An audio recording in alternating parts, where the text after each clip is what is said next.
These are my top 5 favorite pieces of electronic drum gear I've ever tested. What's up? Justin here, welcome to 65 Drums. This is a place to keep on top of all things electronic drum related, so thanks for stopping by. Now, this is a list of drum pieces, not drum sets. That might be a different video for another day.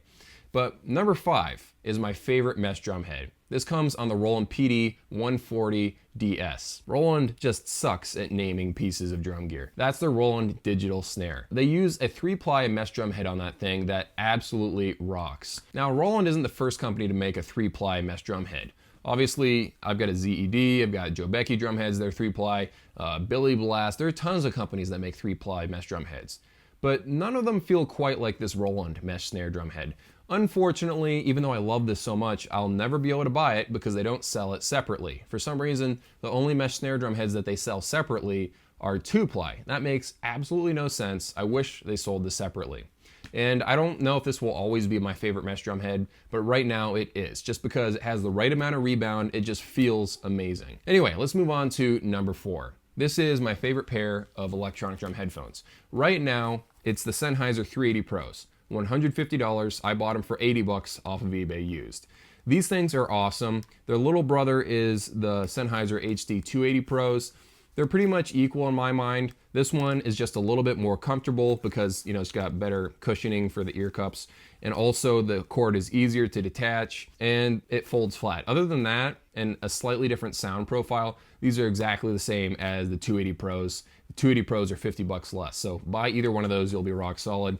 I love these so much because they're comfortable, they sound great, and the fact that they block out a ton of outside noise. Not all headphones block out the same amount of outside noise. These kind of stand above a lot of other models on the market. That's why I like these a lot.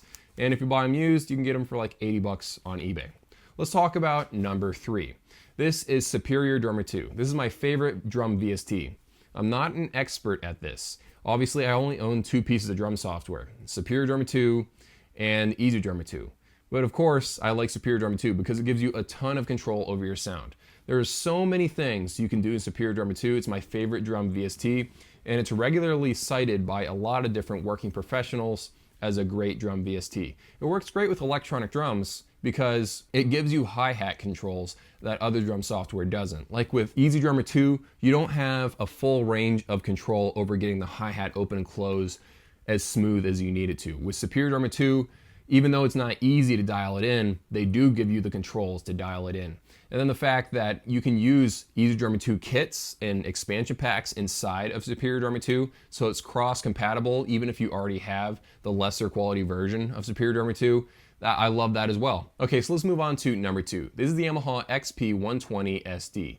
This is a 12-inch snare pad from Yamaha on their DTX line of drum sets.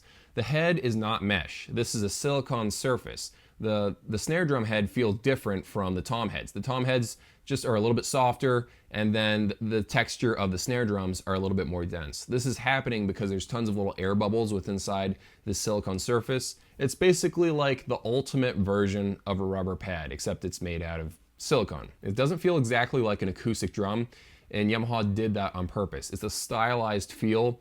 They did a workshop with drummers trying to figure out what kind of surface, what kind of material they should go with, and this was the result. It feels amazing to play. It's a little bit bouncy. It's incredibly quiet. This is probably the quietest playing surface if you don't hit the rim. It's probably the quietest electronic drum playing surface I can remember in recent memory, just because of the way it's designed. And probably the bubbles of air inside of the pad add a cushioning effect that also limits the sound a little bit. So it feels great. It's incredibly quiet. And the fact that it has 3 zones on it. You got 2 rim zones, and then you got the drum head zone.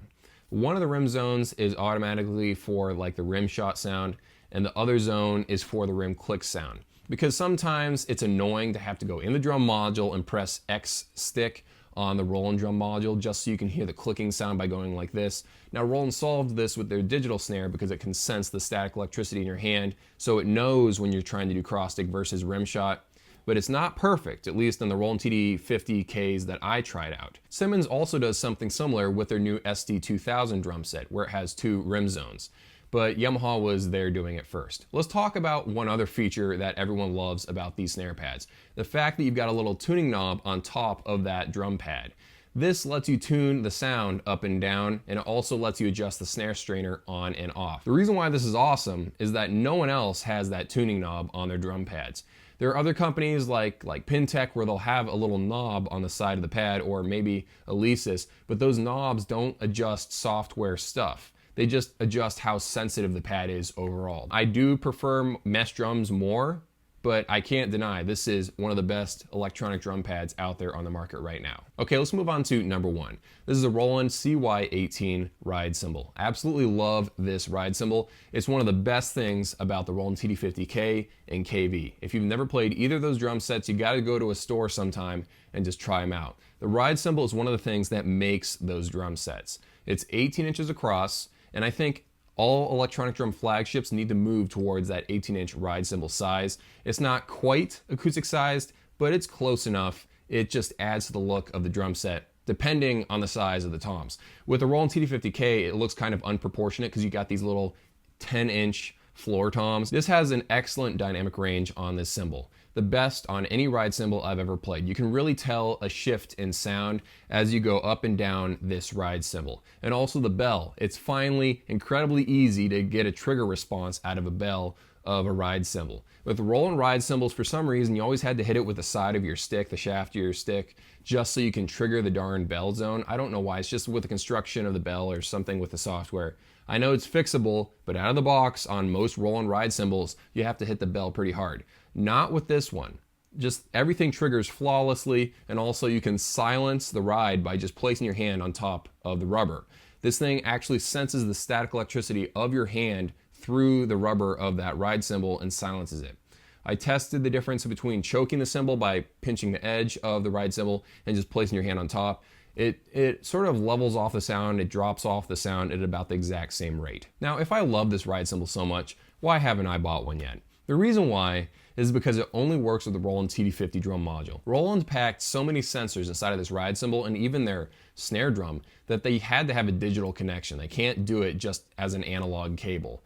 So unfortunately, this ride cymbal and that really nice snare drum they have, both of them are utterly useless to everybody because you can't just plug it into any drum module you have. You have to have that $2,400 Roland TD50 drum module. Even though I love the CY18, I realize it's kind of useless to me. I'll never be able to buy it unless for some reason I end up buying another Roland drum module later on down the line. But what I want to know is, what's your favorite piece of electronic drum gear you've ever played? Either you own it, or it's at a friend's house, or maybe it's at Guitar Center. What's the favorite piece of e-drum gear you've ever played? Leave it down in the comments below. Thank you so much for watching. I will see you guys in a few.